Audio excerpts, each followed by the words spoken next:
Bienvenidos, ya estamos en tu programa Derecho a tus Derechos. Soy Víctor Hugo Vargas, encargado de conducir esta aventura jurídica.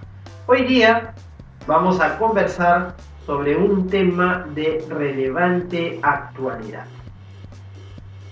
Escuchamos todos los días en la radio, en la prensa, en la televisión y vemos imágenes y noticias vinculadas al maltrato físico, psicológico de la mujer, de la familia.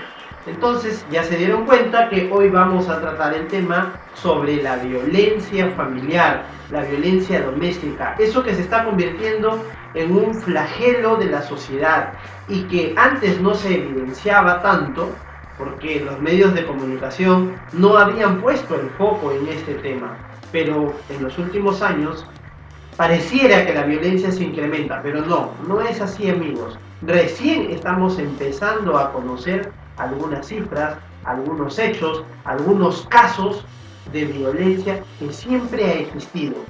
Lamentablemente, nuestro país, como muchas sociedades, tiene altos índices de violencia. Y obviamente la violencia doméstica es esa violencia que permanecía oculta, estaba escondida, cifras negras, pero nos estamos dando cuenta hoy en día que las personas se están conociendo más de sus derechos, están reconociendo más cuando son víctimas de una violencia física o psicológica o una discriminación o el maltrato o la violencia sexual. Entonces se está denunciando más, se está conociendo más.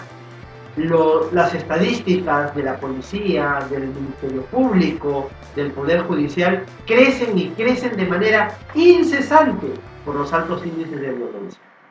Bien, hoy día vamos a ver qué cosa dice la ley, cómo se aborda desde el punto de vista legal, qué derechos tiene una persona que es violentada física o verbalmente, que no son las únicas formas de violencia.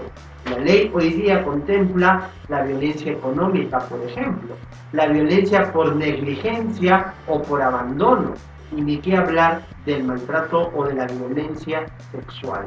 Entonces, los invito a seguirnos durante el programa, que vamos a conversar sobre este tema, sus diferentes aspectos, para que ustedes tengan mayor información y puedan denunciar, que es lo más importante, para que podamos generar desde la sociedad y desde el Estado la protección que se necesita para que las personas víctimas de violencia puedan ser reivindicadas en sus derechos y nunca más las vuelvan a violentar.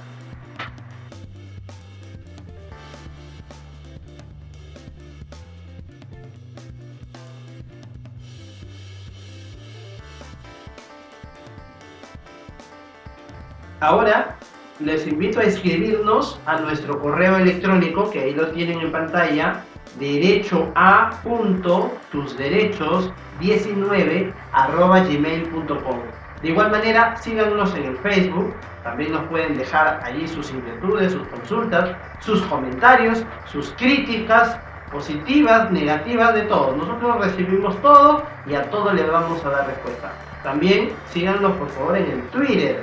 Es muy importante que nos acompañen ahí, escríbanos, que estaremos dando respuesta a todas sus preguntas relacionadas con este tema que tratamos hoy y con cualquier otro tema. También nos pueden dejar sus pedidos sobre qué temas que quisieran que aquí tratemos, y traeremos invitados, traeremos especialistas para que nos ayuden a aclararnos el panorama de cada uno de esos aspectos. Ya saben, escríbanos. ¿Qué cosa es violencia familiar? ¿A qué se llama violencia familiar? Es un término que ha evolucionado a lo largo del tiempo. En otros países lo conocen como violencia doméstica, violencia matrimonial, violencia interpersonal, de diferentes maneras. Aquí en el Perú hemos utilizado dos términos. Violencia familiar, que era con la ley anterior, la 260, y hoy en día se le conoce como violencia intrafamiliar, que eso ya está en la ley 30304, desde el año 2015. Y es importante porque nos va a permitir identificar quiénes son los afectados o las afectadas por violencia intrafamiliar. Intrafamiliar es al interior de la familia. Entonces eso ya nos está dando un contexto. La primera víctima de violencia intrafamiliar, ¿quién es? Es la mujer. Entonces la norma actual está orientada a la protección y a la protección contra la violencia contra la mujer y también a la sanción y la protección. ¿Quién más es víctima de violencia dentro de la familia? Todo el resto del grupo familiar. ¿Y quién está conformado por el grupo familiar? El grupo familiar lo conforman los padres, los hijos, los sobrinos, los tíos, tías, los cuñados, las cuñadas, los abuelos, las abuelas y todas las demás personas que vivan bajo el mismo techo y entre las que no haya ninguna relación de dependencia, por ejemplo, laboral. La persona que hace las tareas domésticas, ella no es parte del grupo familiar, por ejemplo, ¿no? Para que nos quede claro. ¿A quién más se considera dentro del grupo familiar, aunque no viva bajo el mismo techo? A la expareja, al excónyuge, al ex esposo o a la ex esposa. ¿A quién más? Al ex enamorado o al enamorado, al ex conviviente o al conviviente, o con quien se tenga algún vínculo de parentesco, aunque no viva bajo el mismo techo. Entonces, como vemos, el grupo de protección es amplio, ¿no? Ahora, ya sabemos quiénes pueden ser víctimas de violencia intrafamiliar. Ahora vamos a ver a qué se conoce, a qué se denomina violencia. Bueno, acá el término también abarca varias situaciones. Por ejemplo, con ejemplos creo que se va a comprender mejor. Por ejemplo, si yo tengo una pareja y de repente de cariño le digo, amorcito, que no sé qué, que más allá, y ya no le digo amorcito, sino le digo mi chanchito, mi osita, mi vaquita, eso ya se considera una primera manifestación larvada de violencia. ¿Por qué? ¿Por qué me dirán ustedes, pero si lo estoy tratando de cariño? Pero estamos haciendo una similitud, lo estamos asemejando ¿a quién? A un animal. Y un animal es un ente, un organismo, es un ser inferior al ser humano. Entonces, al decirle a una persona, vaquita, chanchito, osito, etc., lorito, estamos minimizándolo, le estamos reduciendo, le estamos generando de manera psicológica una afectación. Acuérdense que hay un lema que dice, la gota horada la piedra. Eso funciona así. Todos los días que yo le diga osito, osito, osito, osito, prácticamente que ya lo estoy asemejando a un animal. Y de ahí es fácil que empiece a tratarlo como tal. Empiece a humillarlo, empiece a desmerecerlo, empiece a desvalorizarlo y seguimos ascendiendo en la violencia. La violencia es como un círculo que va en ascenso o una espiral que empieza de lo más mínimo y va terminando, como yo siempre les digo en la consulta a la gente, termina con la gente debajo de una lápida. Ese es el círculo de violencia. Y empezamos así, porque después de el decirle de cariño, osito, ya me molesto un día y le digo, eres una bestia, ¿no?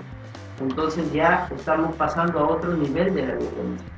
Y otro día ya no le digo eres una bestia, sino le tiro un lapo, un manazo, un empujón, y ya estoy siguiendo en el ascenso a la violencia. Después otro día agarro el plato y se lo tiro, o agarro la cacerola y se lo aviento, o agarro una piedra. Entonces ya sigo en el ascenso de la violencia.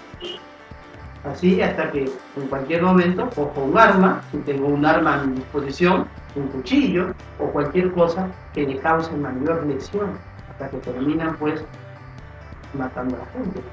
¿Cuántos feminicidios tenemos en el Perú en el año 2019? Hasta febrero del 2019 ya estábamos en 20 feminicidios. O sea, en 60 días habían muerto 20 mujeres fruto de la violencia. Para compararnos con cifras de otros países, por ejemplo, en el Congo, son 400.000 personas que mueren víctimas de la violencia al año. 400.000 personas. ¿Qué quiere decir? Que casi 1.000 personas diarias mueren fruto de la violencia. En el Perú el año pasado hemos superado las 50 personas al año. Y esa es una situación que le preocupa al Estado, que le preocupa a la sociedad y nos debe preocupar a todos, porque no podemos seguir tolerando que la violencia se apodere de nuestra forma de vida. Tenemos que erradicarla y este programa va a tratar de que ustedes, a partir de escucharme, a partir de ver lo que estamos proyectando de estas cifras, también asuman una posición contra la violencia. Violencia no más. Desterremos la violencia de nuestros hogares, de nuestro vocabulario, de nuestra actitud. Porque con nuestra actitud, con el hacer, con el no hacer, generamos violencia. Por eso, a la violencia, dile no. Ya nos están llegando consultas, amigos. Vamos a preguntarle acá a Jos qué es lo que tenemos. A ver, Jos. María nos pregunta desde Los Olivos. Mi novio constantemente me dice que debo vestirme de otra manera y quiere que me ponga la ropa que él elige. Doctor, ¿eso es también violencia? Hola María, muchas gracias por escribirnos. Sí, de alguna manera esto puede convertirse en lo que ya hemos dicho hace un rato, violencia. Porque si a mí me condicionan a que yo quiero salir con pantalón y me dicen no, ponte falda, o ponte un vestido, o ponte chompa, o cúbrete, o se te ve muy desnuda, etcétera, eso puede estar afectando la manera de ser de la persona y la estamos condicionando, la estamos obligando a que actúe o se vista de una manera, y eso sí es una forma de violencia psicológica, es una forma de afectación, es una forma de sometimiento. Sobre todo eso se da en esas relaciones de confianza y de poder que a veces hay a nivel de pareja, ¿no? Sobre todo. Y eso hay que tomarlo en consideración porque ya nos puede estar dando un indicador de qué características tenemos como la persona que es nuestra pareja, nuestro esposo, nuestra esposa, nuestro novio, y desde allí, por ejemplo, las chicas se pueden percatar si están teniendo como enamorado o enamorada a una persona que es controladora, porque esa es una de las características de las personas que son agresores, ¿no? El control que ejerce sobre la pareja, el control que ejerce en su forma de vestir, en su forma de hablar, en su forma de relacionarse con los demás, porque luego viene el aislamiento, luego viene la separación de la familia, la separación de los amigos, el quitarle su círculo social, la celopatía, por ejemplo. Estas son formas como se va engendrando esos factores que terminan pues en casos mucho más agudos de violencia. Bien, acá tenemos otra pregunta que nos llega. Jos, por favor. Jorge nos escribe de San Martín. Quiere saber si cuando hace algún comentario a su novia del color de su pelo la afecta psicológicamente. Gracias, Jorge. Es en lo que estamos diciendo, ¿no?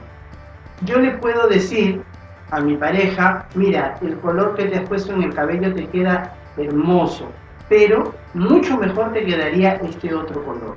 Eso de ninguna manera puede ser una afectación. Pero si yo le digo de mala manera, oye, ¿qué te has puesto en la cabeza? Ya la estoy maltratando. ¿Por qué? Estoy rechazando, estoy desvalorizando lo que ella hace de repente para sentirse bien, porque cree que así se siente bien, se ve mejor. Entonces, si yo le hago un comentario en ese tono, en esa forma, la estoy desvalorizando, la estoy humillando. Pero si se lo digo de otra manera, no puede considerarse eso. Muchas gracias, Jorge. Tenemos más preguntas, amigos, que nos escriben. No se olviden de escribirnos al correo derechoatusderechos19@gmail.com. Déjennos allí sus preguntas para poder responderlas en el programa. Tenemos una más. Elena nos saluda desde Comas y pregunta, doctor, mi esposo quiere tener relaciones sexuales todos los días y no considera que a veces estoy cansada y prácticamente tengo que aceptar porque si por el día siguiente está molesto o me deja el dinero para la comida, ¿qué puedo hacer? Muchas gracias, Elena. El caso que tú nos preguntas, que nos traes acá a este momento, es uno de los casos de miles de mujeres en nuestro país. Efectivamente, a veces se tiene la mala idea, la mala creencia, la errónea creencia, que porque están casados o porque son pareja o porque son convivientes, las relaciones sexuales se convierten en una obligación para la mujer o para el hombre. Y eso no es así. Las relaciones sexuales, el tener sexo, el hacer el amor, tiene que ser eso, un acto de amor, y no puede ser jamás un acto de obligación, un acto por cumplir un ritual o por cumplir con el esposo o con la esposa. La primera expresión de convertir ese acto de amor en un acto de obligación ya es una violencia. Y no importa si están casados o no. De tal manera que cuando alguien, por ejemplo, en el matrimonio o en la vida convivencial, la obligan o lo obligan a tener sexo, eso se considera como una violación. Así de crudo. Eso es violación. Y por ejemplo, cuando las parejas tienen relaciones de diferentes formas, porque eso es un tema libre, eso es de acuerdo a cómo la pareja quiera tener sus relaciones sexuales, como sean sus prácticas, y si eso es consentido, y si eso es dialogado, y si eso es voluntario, está bien. Pero si el varón obliga, por ejemplo, a la mujer a tener sexo de otra manera que a ella no le gusta, y la mujer se ve obligada, eso es violación. Y eso es denunciable, y eso es sancionar. Entonces, Elena, lo que te está sucediendo es que si te están obligando a tener relaciones sexuales contra tu voluntad y que tú tienes que aceptar, es porque tú estás sometida, porque tú ya eres víctima de violencia, porque tú ya estás considerando que eso puede ser parte de la vida, y no es así, no es así. Amigos, amigas, la relación de pareja es libre, es voluntaria, es consentida, no se olviden, es un acto de amor. Acá tenemos otra pregunta. Alicia escribe de Zamora, mi hijo y cogió un cuchillo y me amenazó, su padre lo detuvo. Es la segunda vez, ¿qué puedo hacer? Alicia, es lamentable lo que estás viviendo, pero debo decirte que efectivamente eso es violencia doméstica, eso es violencia familiar. Y lo que tienes que hacer es denunciar. Porque si tu hijo es una persona mayor de edad, acá bueno no nos dices si es mayor de edad o es adolescente, si fuera un mayor de edad, es una persona adulta que tiene que asumir su responsabilidad de los hechos. Y él tiene que saber que él no puede tomar ese tipo de actitudes, salvo que esté padeciendo de alguna enfermedad, de alguna alteración, que también es el momento de tratar. Y precisamente, qué buena pregunta, porque esto nos lleva a decirles lo siguiente, que la ley 3364 que hemos comentado y de la cual hoy día es todo el marco regulatorio para lo que es la violencia contra la mujer, contra los integrantes del grupo familiar, decirles que una de las formas, uno de los mecanismos que permite la ley es precisamente el tratamiento de las personas, tanto del agresor como de la víctima. Entonces, con la denuncia, cuando uno hace una denuncia, se abre una oportunidad a través de la cual el Estado va a desplegar el servicio de atención psicológica, social y legal, tanto para la víctima como para el agresor. Si el agresor necesita algún tipo de terapia porque está teniendo alteraciones mentales o alteraciones en la conducta, es la oportunidad que gracias a la denuncia va a ser derivado para que reciba terapias psicológicas, va a ser derivado para que sea evaluado psicológicamente y saber cuál es la raíz del problema y a través de las terapias corregir esa conducta y eliminar aquellos factores que están provocando la violencia, si es que fuera el caso. Y por el otro lado, para la víctima, se despliega todo el mecanismo de protección que el Estado tiene previsto.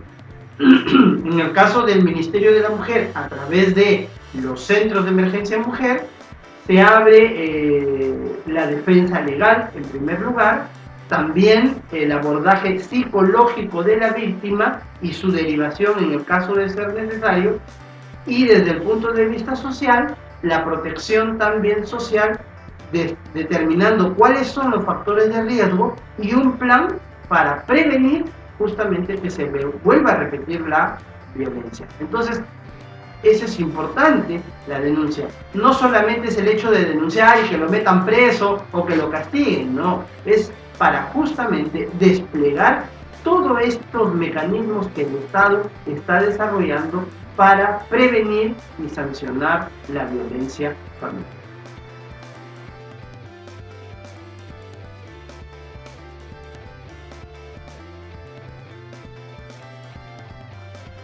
Hay una pregunta más, amigos. A ver, aquí está, a ver, Josh. Anita saluda desde Lambayeque, nos pregunta: mi esposo no me da para la comida de mis hijos, tengo que pedirle 1,000 veces el juicio de alimentos o avanza y no sé qué hacer. Muy bien, Anita, muchas gracias, amigos de Lambayeque, que también nos siguen a través de las redes sociales. Lo que Anita nos está planteando es más que una pregunta, nos está llevando a esta otra forma de violencia que considera la ley. Me refiero a la violencia económica o patrimonial. ¿Cuándo se da la violencia económica o patrimonial? Escucha, Anita, se da cuando no se cumplen con las obligaciones económicas que se tienen con la familia, en este caso con los hijos, con la pareja, o cuando también se ocasiona un menoscabo al patrimonio de la familia. Destruye las cosas, se desaparecen las cosas, el varón agarra y vende el televisor, afecta la economía familiar, o de cólera agarra y te malogra el vestido, te tira el celular, te lo despedaza. Ahí estamos frente a un caso de violencia económica, porque está destruyendo un bien, un patrimonio que tiene un valor económico. Pero como vemos, esto tiene una connotación mayor, porque también hablamos de la negligencia. ¿Qué cosa es la negligencia? Como en el caso de la pareja de Anita, que dice que no le deja para la comida, o ella tiene que perseguirlo y tiene que estar pidiéndole para la comida de los hijos. Eso es negligencia, porque él sabe, el padre, la madre, sabe que tiene la obligación de atender a sus hijos. Eso es una obligación que está en el Código Civil. Entonces nadie puede negarle esos derechos a los niños, a las niñas, a los adolescentes, porque eso está en la ley. Entonces, si uno incumple, está incurriendo en negligencia y puede incurrir también en abandono. Y eso también es parte de la llamada violencia intrafamiliar. ¿Qué se puede hacer, Anita? Además de seguir con tu juicio de alimentos, tienes que presentar la denuncia en la comisaría, ¿no? Ahora, voy a explicar cuáles son los pasos para hacer, qué es lo que se tiene que hacer en cada uno de estos casos de manera más rápida. Entonces ya saben, la violencia también se expresa de manera económica cuando hay destrucción, cuando hay menoscabo, cuando se incumplen los deberes patrimoniales.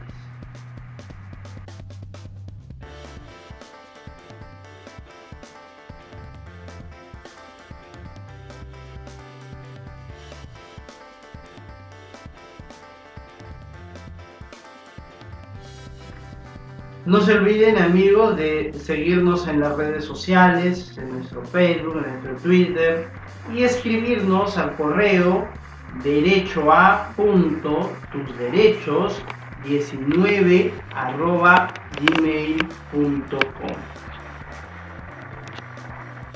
Ahora voy a explicarles brevemente dónde y cómo denunciar.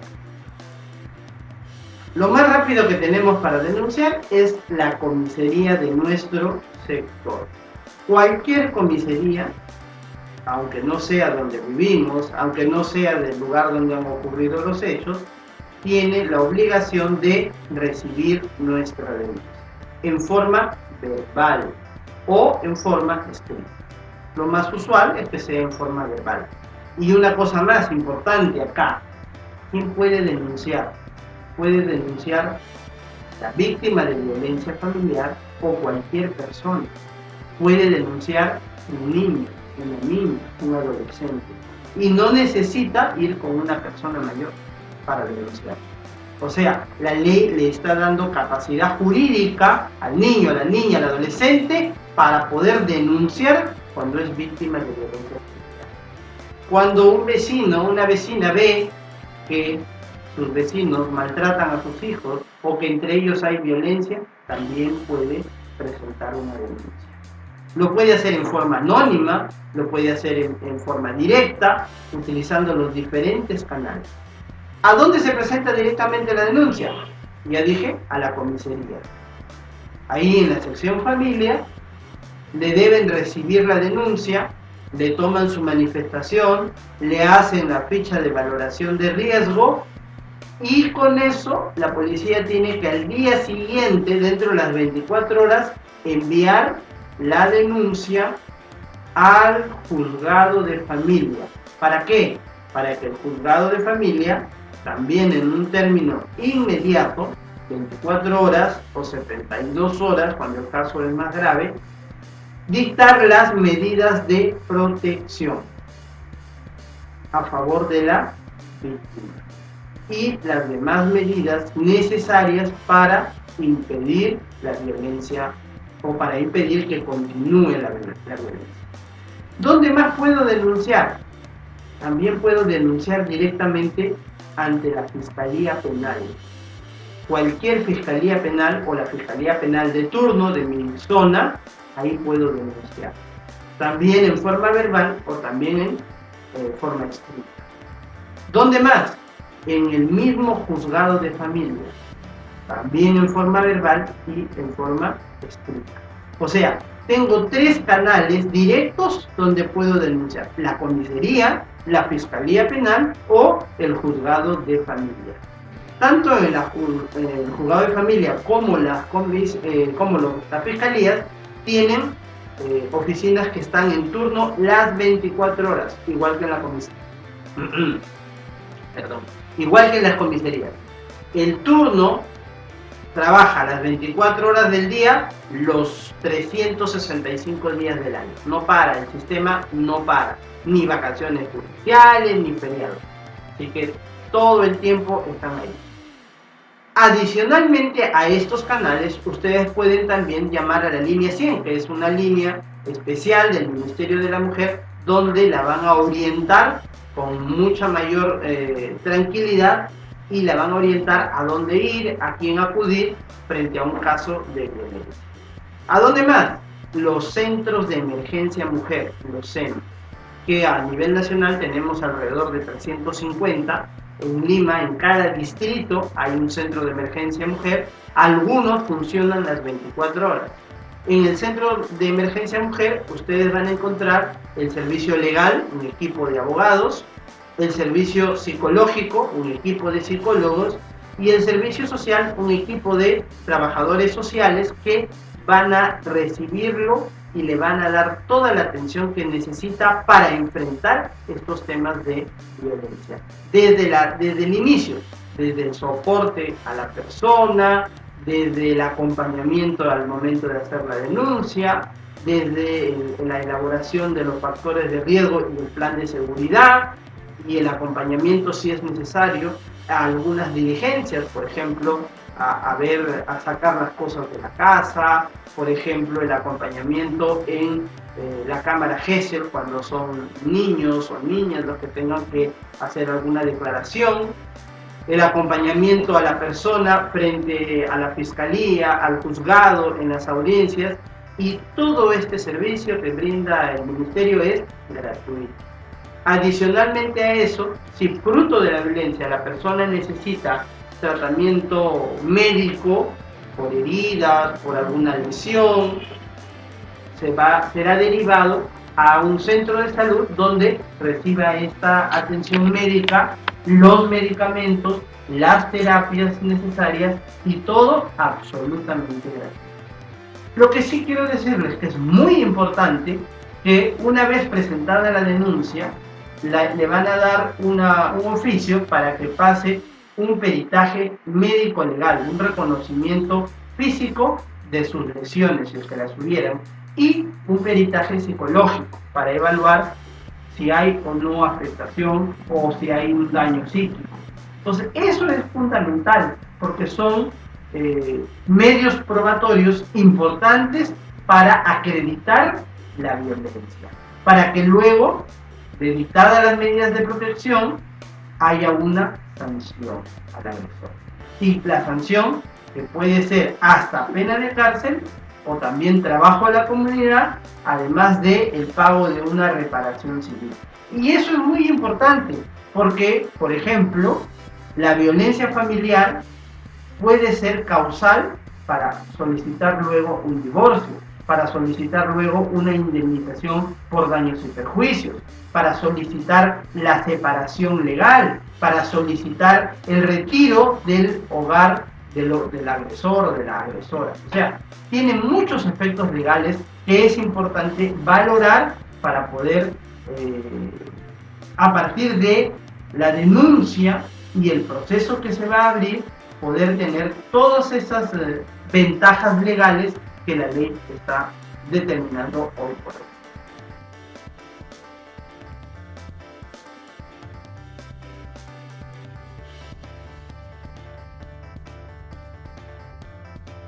Muy bien amigos, pero el tiempo es tirano en televisión, así que ya estamos llegando al final del programa. Nada más me indican que me queda un minuto para despedirme.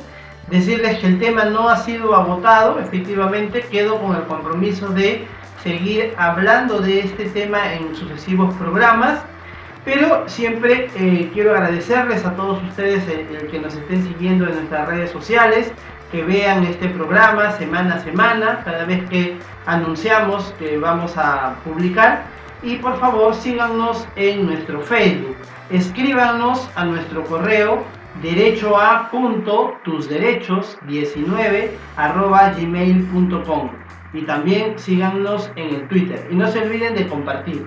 Mientras más crezca la red de nuestros amigos que nos siguen, más aseguramos que podamos estar siempre con este programa.